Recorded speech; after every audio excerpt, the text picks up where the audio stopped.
I got pulled over by HOA cops. Yes, you heard that right, fake cops with clipboards and tactical vests. They tried to arrest me over mud tires and a toolbox. But what they didn't know was that I'm the highway patrol, and this time, justice was already behind the wheel. The sun was barely cresting over the tops of the pine trees when I caught sight of them, the flashing lights in my rearview mirror. Red and blue bounced off the blacktop, strobes slicing through the early morning haze like a full-blown traffic stop. Here's the thing, I know every sheriff's cruiser in this county. Every one of them. I've driven these roads for years, patrolled them, even trained half the deputies that run them now. And the SUV tailing me that morning? It wasn't one of ours. At first, I thought maybe it was a new deputy I hadn't met yet, someone fresh out of the academy trying a little too hard to make an impression. But the second I eased my pickup onto the gravel shoulder and saw the vehicle more clearly, my gut told me something was off. No push bar, no antenna rig, no county seal on the doors, just a set of magnetic flashers slapped onto the roof of a late-model SUV. My tires crunched over the gravel as I slowed to a stop, my eyes tracking the mirrors. The SUV rolled in behind me, cutting off the morning silence with the slam of two doors. And that's when I saw them. Two men climbed out wearing tactical vests. Big block letters across the front and back read in stark white, HOA cop. I almost laughed right there on the spot. The tall one was lean, with a shaved head that glinted in the rising sun, mirrored sunglasses hiding his eyes. He carried himself like he'd just stepped off a reality TV police show, chest puffed, chin high. The second man was heavier, clipboard tucked neatly under one arm, polyester vest stretched tight over his gut. Neither wore a badge that looked even remotely official, but they strutted toward me like they owned the road. The tall one rapped his knuckles on my window. License and registration. Step out of the vehicle. I raised an eyebrow, my hand resting casually on the steering wheel. On what grounds? You're in violation of multiple HOA ordinances, he said flatly. This is an official compliance stop. I almost lost it right there, but I kept my face straight. On the highway? Correct, the heavy one chimed in, nodding seriously like he was quoting scripture. He glanced down at his clipboard, tapping it with a stubby finger. Article 7, Subsection B, vehicles belonging to residents must conform to community appearance standards at all times. Your truck has unauthorized accessories. I stared at him for a long beat. You pulled me over because of my toolbox and mud tires? Non-compliance is a serious matter, the tall one said, puffing out his chest even further. Failure to cooperate will result in escalation. That was the first sign these clowns weren't just bluffing. They thought they could strong-arm me, scare me into playing along. But the game had barely started. Before I could answer, a white Lexus rolled up behind their SUV. My stomach sank, not from fear, but from the irritation of knowing exactly who that belonged to. Out stepped Linda Marsh, our HOA president. Perfect hair, pearls at her neck, clipboard in hand. She wore her smug smile like armor. Good morning, she said sweetly, like this was some neighborly chat over coffee. We've had multiple complaints about your vehicle, sir. These officers are here under my authority to ensure compliance. I bit back a chuckle. Linda, you do realize this is a public highway, right? Your authority ends at the neighborhood entrance. Her smile thinned, eyes narrowing. Our jurisdiction extends wherever our residents go. Your non-compliant truck reflects poorly on the community. It's an embarrassment. The clipboard guy nodded like she just quoted the Constitution itself. We'll need you to exit the vehicle. Non-compliance may result in impound. I let my hand stay firmly on the wheel, calm as a stone. The three of them thought they had me cornered. They thought this was going to be easy, me folding under their fake authority, their clipboards, their polyester vests. But they had no idea who they were dealing with. Because while they strutted around in knockoff tactical gear, trying to play pretend, they hadn't yet realized the truth. The man they were attempting to pull over, the one they thought they could intimidate with bogus HOA laws, wasn't just another homeowner. I was the sheriff. And this little show they were putting on was about to come crashing down around them. The tall one leaned closer, mirrored sunglasses reflecting my own face back at me. He tapped the glass with 2 fingers, slow and deliberate, like he thought he was intimidating me. "Last chance," he said. "Step out of the vehicle." Behind him, the clipboard guy shifted from one foot to the other, adjusting his vest as if to remind himself he was playing a role. He glanced at Linda, who had folded her arms across her pearls, eyes narrowing with smug satisfaction. I let the silence hang for a moment. Gravel crunched under my boots as I opened the door and stepped out, slow and steady. The morning air was cool, the kind of quiet where every sound carried, the ruffle of polyester vests, the distant call of a crow, even the nervous clearing of the clipboard guy's throat. The tall one straightened, clearly pleased with himself. He fumbled for the pair of handcuffs hanging loosely from his belt. I recognized them instantly, not regulation steel, but cheap knockoffs you could order from any costume shop. "Turn around," he ordered, his voice sharp but shaky beneath the bravado. "Hands behind your back." "Now." I tilted my head, studying him like he was some curiosity I'd stumbled across at a carnival. "On what charge?"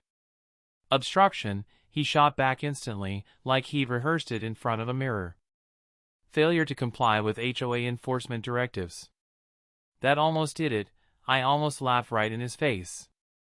But I kept my expression steady, calm as stone. "Obstruction of what?" I asked quietly. "Your little roadside skit?"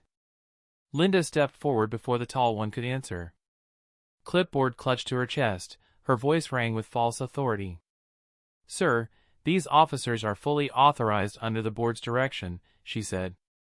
"Your truck has been a repeated source of embarrassment. Multiple homeowners have filed complaints. You are in violation of Article 7, subsection B. Community image ordinances are clear." She actually said it like she was quoting the Constitution. The clipboard guy nodded eagerly, flipping through his paperwork. "We have records right here," he added. "Multiple citations, all documented. Non-compliance may result in impound and further penalties." I stared at him. "You think your paperwork holds weight on a state highway?" The tall one sneered, stepping closer, his sunglasses catching the early sunlight. "Laugh all you want, sir. This is happening. Step out now, or it gets worse." The absurdity of it all struck me again, 2 imposters in internet-bought vests, waving around clipboards like weapons, backed by a woman who thought HOA bylaws gave her statewide jurisdiction. But underneath the ridiculous exterior, I could see it in their eyes. They weren't joking. They actually thought they could make this stick. Linda's smile widened when she saw me hesitate, though really, I was just measuring how far I'd let them dig their own hole. "You see," she said sweetly. "Cooperation will make things easier for you later. We've already documented everything. This will go on record." "Funny thing about records," I murmured. "Some of us actually know how to keep the legal kind." The clipboard guy leaned in, polyester vest brushing against my door. "Don't play games," he said. "We're authorized to use force if necessary." That's when I smiled, calm, cold, dangerous. Because while they thought I was just another homeowner, they didn't realize who they'd picked a fight with. Casually, I shifted my hand down to my belt, pressing a small button no one else could see. A silent signal went out, the kind only real deputies carry. Within minutes, the cavalry would be on its way. But I wasn't about to just sit and wait. I stepped closer, boots grinding into the gravel, arms folded across my chest. The tall one stiffened, the cheap cuffs in his hand suddenly not looking so reliable. The clipboard guy swallowed hard, glancing nervously back at Linda. "You boys sure you want to go through with this?" I asked evenly. The tall one lifted his chin. "We're doing our job. Turn around." And then it came, the distant wail of sirens cutting through the morning air. Faint at first, then rising louder, closer, undeniable. The imposters froze, their bravado cracking like thin ice. Linda's smug grin faltered for the first time, just a hairline crack, but enough for me to notice. I didn't move. I didn't have to. Because while they played at being lawmen, the real law was already on its way. And soon enough, this little roadside charade was going to come apart, piece by piece. The sirens grew louder with every second, echoing down the two-lane highway like a storm rolling in. Dust plumed on the horizon, sunlight bouncing off polished windshields. The tall fake cop stiffened, cheap cuffs dangling from his hand. For the first time, I saw a crack in his mirrored sunglasses facade. The clipboard guy shuffled backward, clutching his notes as though the paperwork might shield him from what was coming. Linda's head whipped toward the sound, her smug smile fighting to hold its ground. But even she couldn't hide the flicker of doubt tightening her jaw. Then the cruisers arrived. 2 sheriff's units roared up, lights blazing, sirens cutting off as tires screeched against the pavement.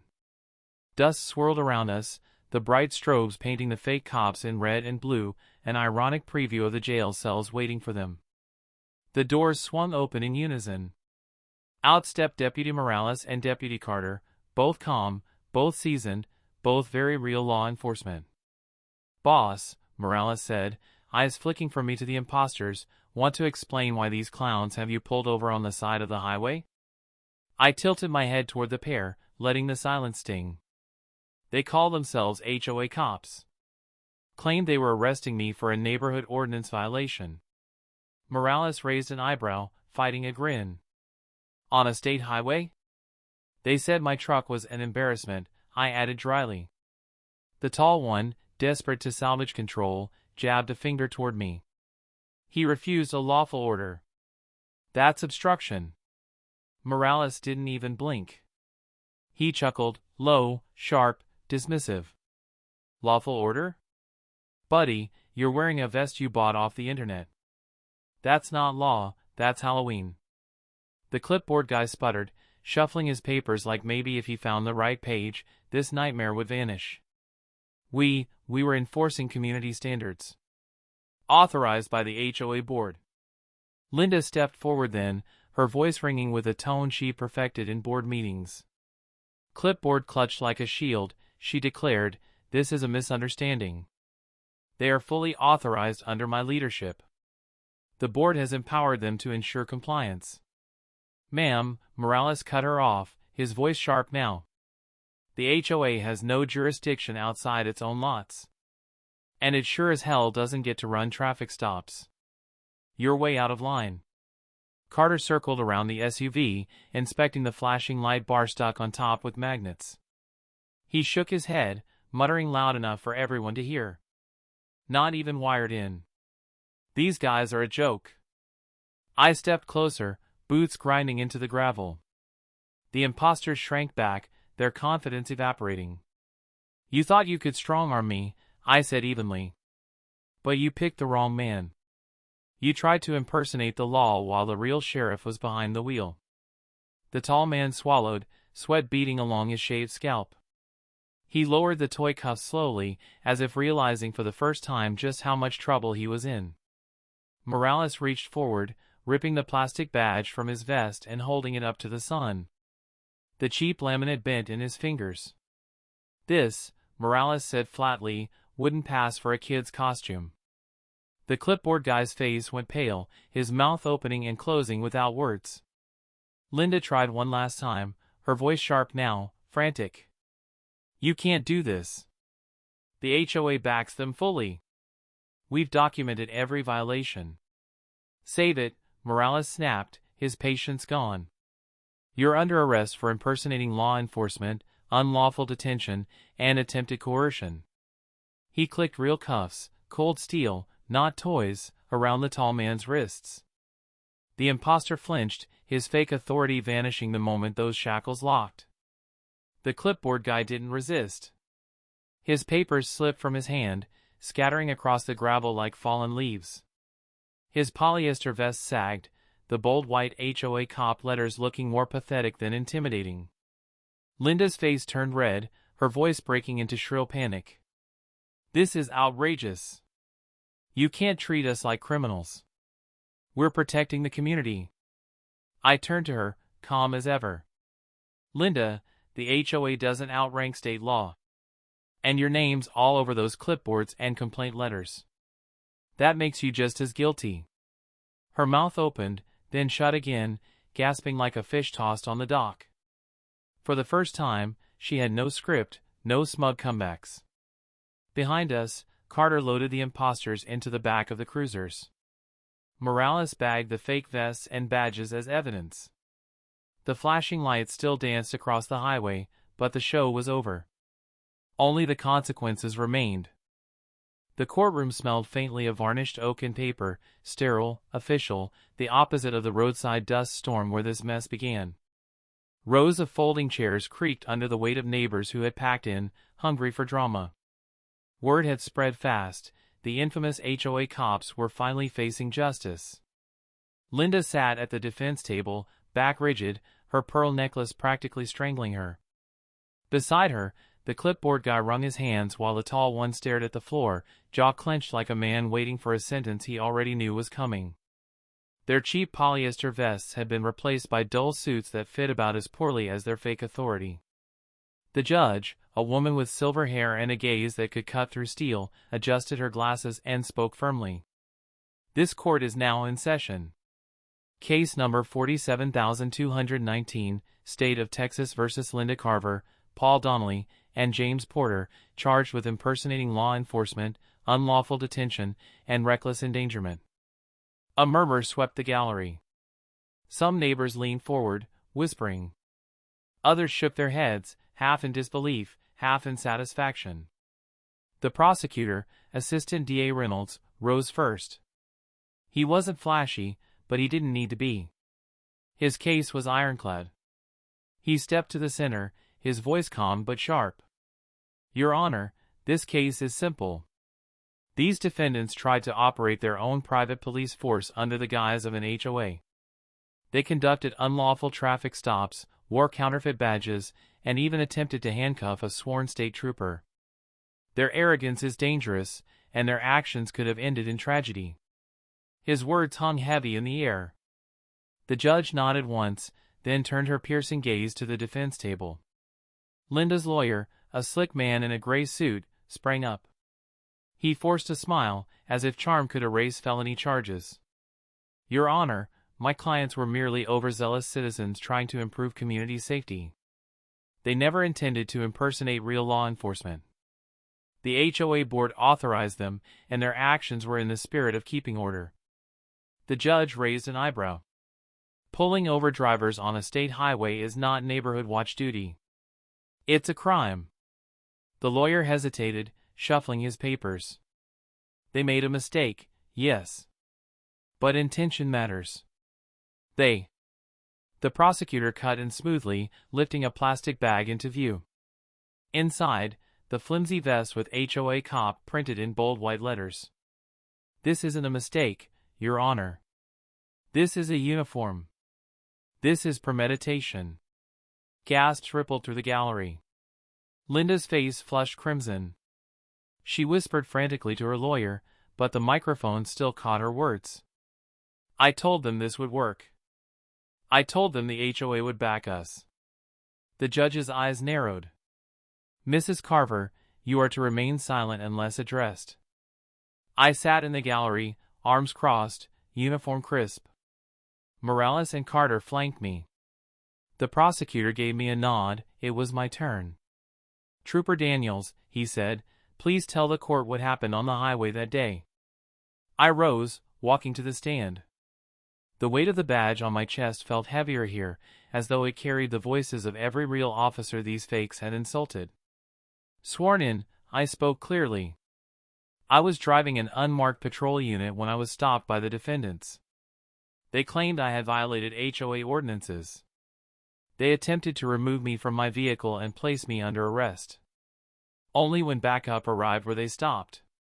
The courtroom buzzed with murmurs. A few neighbors laughed outright, unable to contain themselves. The judge banged her gavel sharply. The defense lawyer scrambled, trying to salvage what little was left. "Trooper, isn't it possible you escalated the situation? Perhaps they didn't know you were law enforcement." I leveled him with a steady stare. "Didn't know? They didn't care. They believed their HOA gave them more power than the state of Texas. They weren't confused, they were convinced. Silence fell, the weight of truth sinking in. The prosecutor smiled faintly. No further questions. The defense tried half-hearted cross-examination, but it was useless. The evidence was stacked too high, the defendant's arrogance too clear. Finally, the judge leaned forward, voice firm, final. This court finds the defendants guilty on all counts. Sentencing will follow. Until then, bail is revoked. Linda gasped, her pearls rattling against her chest. The tall man closed his eyes, shoulders slumping like a man already in chains. The clipboard guy let out a whimper that echoed pitifully across the silent courtroom. As bailiffs cuffed them, the gallery erupted. Some neighbors cheered. Others shook their heads. But every single one knew one thing for certain. The era of the HOA cops was over. And justice, real justice, had arrived. The courtroom smelled faintly of varnished oak and paper, sterile, official, the opposite of the roadside dust storm where this mess began. Rows of folding chairs creaked under the weight of neighbors who had packed in, hungry for drama. Word had spread fast, the infamous HOA cops were finally facing justice. Linda sat at the defense table, back rigid, her pearl necklace practically strangling her. Beside her, the clipboard guy wrung his hands while the tall one stared at the floor, jaw clenched like a man waiting for a sentence he already knew was coming. Their cheap polyester vests had been replaced by dull suits that fit about as poorly as their fake authority. The judge, a woman with silver hair and a gaze that could cut through steel, adjusted her glasses and spoke firmly. This court is now in session. Case number 47219, State of Texas versus Linda Carver, Paul Donnelly, and James Porter, charged with impersonating law enforcement, unlawful detention, and reckless endangerment. A murmur swept the gallery. Some neighbors leaned forward, whispering. Others shook their heads, half in disbelief, half in satisfaction. The prosecutor, Assistant DA Reynolds, rose first. He wasn't flashy, but he didn't need to be. His case was ironclad. He stepped to the center, his voice calm but sharp. Your Honor, this case is simple. These defendants tried to operate their own private police force under the guise of an HOA. They conducted unlawful traffic stops, wore counterfeit badges, and even attempted to handcuff a sworn state trooper. Their arrogance is dangerous, and their actions could have ended in tragedy. His words hung heavy in the air. The judge nodded once, then turned her piercing gaze to the defense table. Linda's lawyer, a slick man in a gray suit, sprang up. He forced a smile, as if charm could erase felony charges. Your Honor, my clients were merely overzealous citizens trying to improve community safety. They never intended to impersonate real law enforcement. The HOA board authorized them, and their actions were in the spirit of keeping order. The judge raised an eyebrow. Pulling over drivers on a state highway is not neighborhood watch duty. It's a crime. The lawyer hesitated, shuffling his papers. They made a mistake, yes. But intention matters. The prosecutor cut in smoothly, lifting a plastic bag into view. Inside, the flimsy vest with HOA cop printed in bold white letters. This isn't a mistake, Your Honor. This is a uniform. This is premeditation. Gasps rippled through the gallery. Linda's face flushed crimson. She whispered frantically to her lawyer, but the microphone still caught her words. I told them this would work. I told them the HOA would back us. The judge's eyes narrowed. Mrs. Carver, you are to remain silent unless addressed. I sat in the gallery, arms crossed, uniform crisp. Morales and Carter flanked me. The prosecutor gave me a nod, it was my turn. Trooper Daniels, he said, please tell the court what happened on the highway that day. I rose, walking to the stand. The weight of the badge on my chest felt heavier here, as though it carried the voices of every real officer these fakes had insulted. Sworn in, I spoke clearly. I was driving an unmarked patrol unit when I was stopped by the defendants. They claimed I had violated HOA ordinances. They attempted to remove me from my vehicle and place me under arrest. Only when backup arrived were they stopped. The courtroom buzzed with murmurs. A few neighbors laughed outright, unable to contain themselves. The judge banged her gavel sharply. The defense lawyer scrambled, trying to salvage what little was left. "Trooper, isn't it possible you escalated the situation? Perhaps they didn't know you were law enforcement." I leveled him with a steady stare. Didn't know? They didn't care. They believed their HOA gave them more power than the state of Texas. They weren't confused, they were convinced. Silence fell, the weight of truth sinking in. The prosecutor smiled faintly. No further questions. The defense tried half-hearted cross-examination, but it was useless. The evidence was stacked too high, the defendant's arrogance too clear. Finally, the judge leaned forward, voice firm, final. "This court finds the defendants guilty on all counts. Sentencing will follow. Until then, bail is revoked." Linda gasped, her pearls rattling against her chest. The tall man closed his eyes, shoulders slumping like a man already in chains. The clipboard guy let out a whimper that echoed pitifully across the silent courtroom. As bailiffs cuffed them, the gallery erupted. Some neighbors cheered. Others shook their heads. But every single one knew one thing for certain. The era of the HOA cops was over. And justice, real justice, had arrived. The weeks after the sentencing felt like stepping into a different world. For the first time in years, the neighborhood wasn't under constant surveillance by Linda's clipboard patrols or the phony HOA cops in their polyester vests. Instead of fear, there was quiet. Instead of intimidation, there was laughter. I noticed it first on a simple walk one evening. Kids were riding their bikes past the cul-de-sac where Linda used to stand, barking at parents about noise ordinances. This time, the kids shouted and rang their bells without anyone chasing them down. Neighbors waved from porches, some sipping iced tea, others grilling dinner in their driveways, things they'd once been ticketed for under Linda's reign. It was like the entire place had taken a deep breath it didn't know it was holding. The HOA board had called an emergency meeting right after sentencing.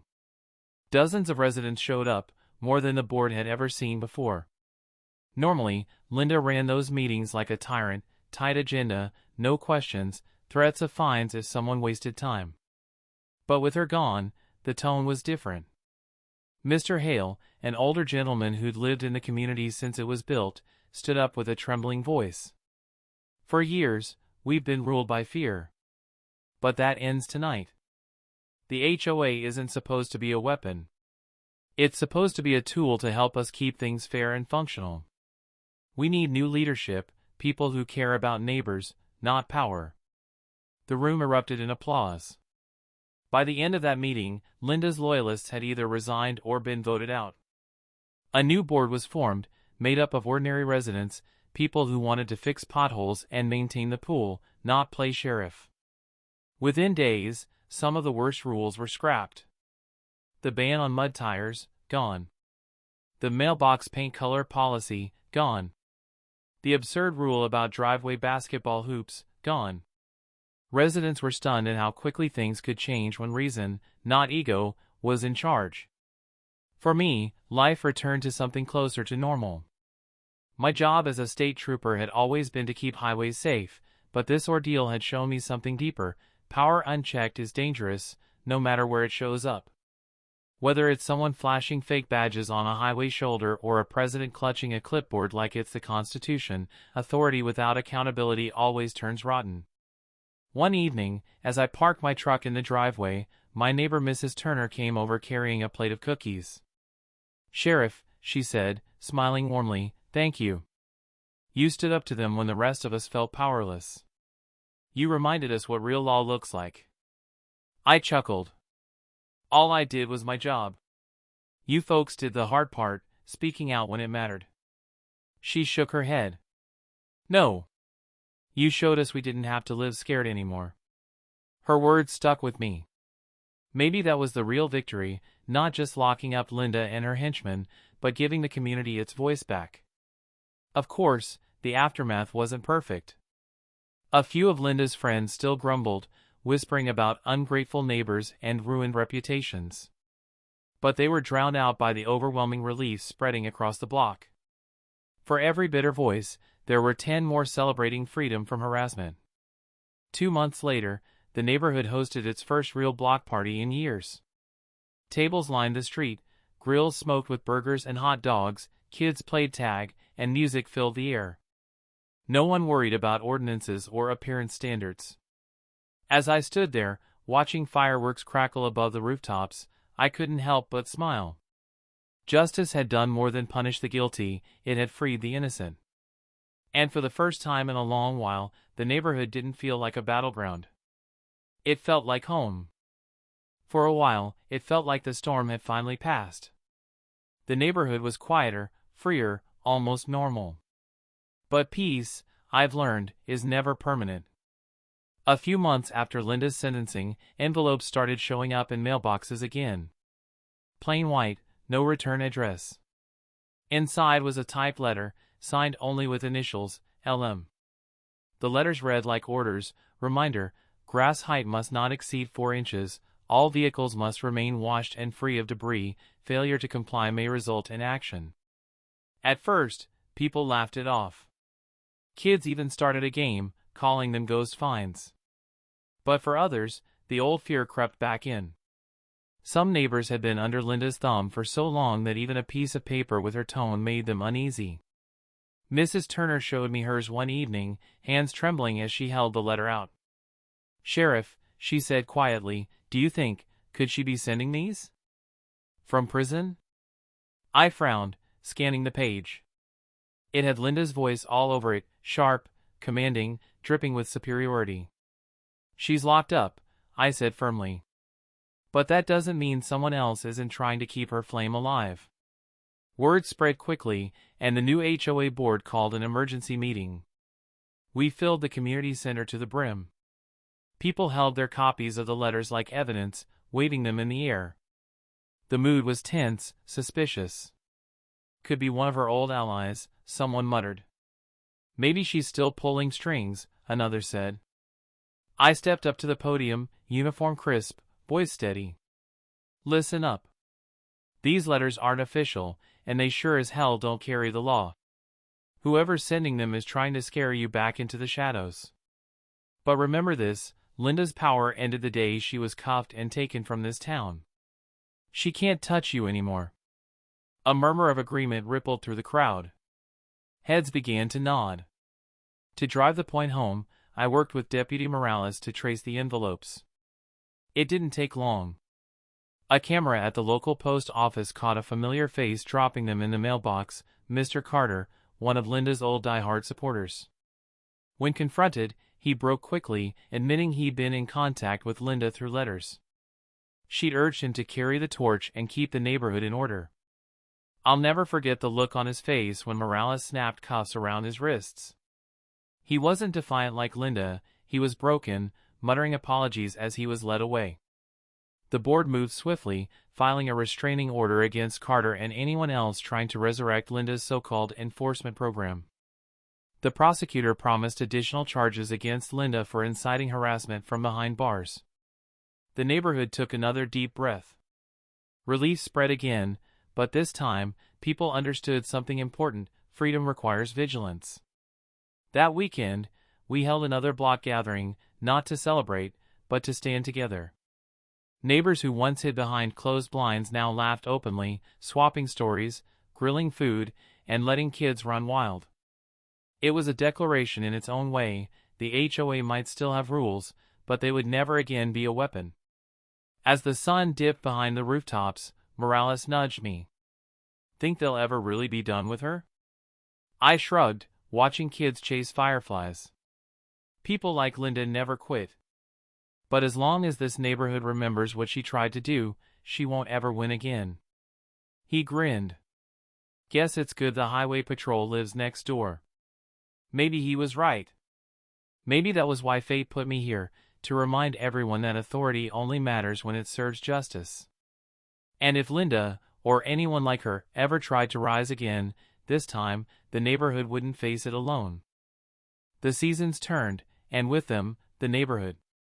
What once felt like a battlefield of clipboards and petty fines was slowly becoming what it was meant to be, a place to live, not a place to fear. Kids chalked hopscotch grids on sidewalks without worrying about surface violations.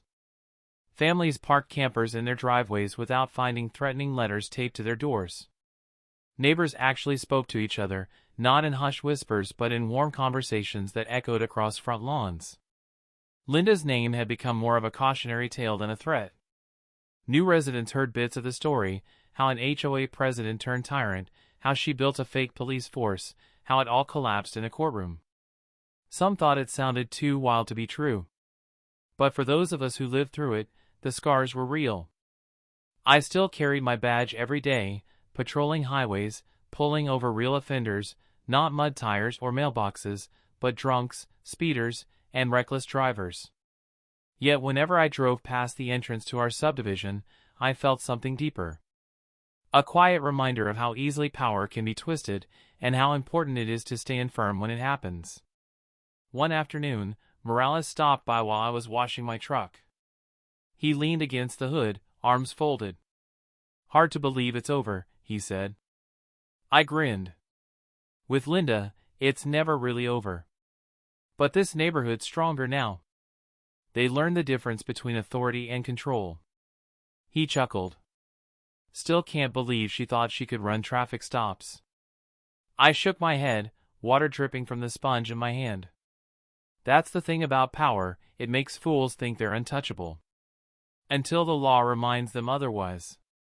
For a moment, we just stood there, the sun glinting off chrome and windshield. Then he asked, "Do you ever regret it? Standing up to them the way you did?" I didn't even have to think. Not for a second. If we don't call out fraud, it grows. If we don't confront bullies, they thrive. And if we let fakes wear the badge, we cheapen the real thing. Justice doesn't play dress up. That night, the community hosted one last meeting in the clubhouse, not to argue, not to enforce rules, but to celebrate. Families brought food, kids ran circles around folding chairs, and the new HOA board shared updates about repairing the pool and planting flowers along the entrance. Real, simple work.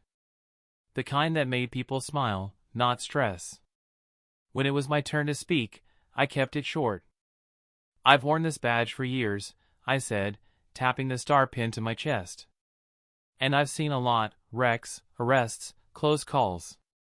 But what happened here taught me something no academy ever could. The law isn't about fear, or fines, or control. It's about fairness. It's about keeping people safe. And the second someone tries to twist that into a weapon, they stop being a leader and start being a fraud. Remember that. Always." Applause filled the room, louder than any gavel, more powerful than any clipboard. As the evening wound down, I stepped outside into the cool air. The streets were quiet, the stars above sharp and clear. For the first time in a long time, I felt like my neighborhood was exactly what it was supposed to be. Not perfect. Not flawless. But free. And as long as I wore the badge, that freedom wasn't going anywhere.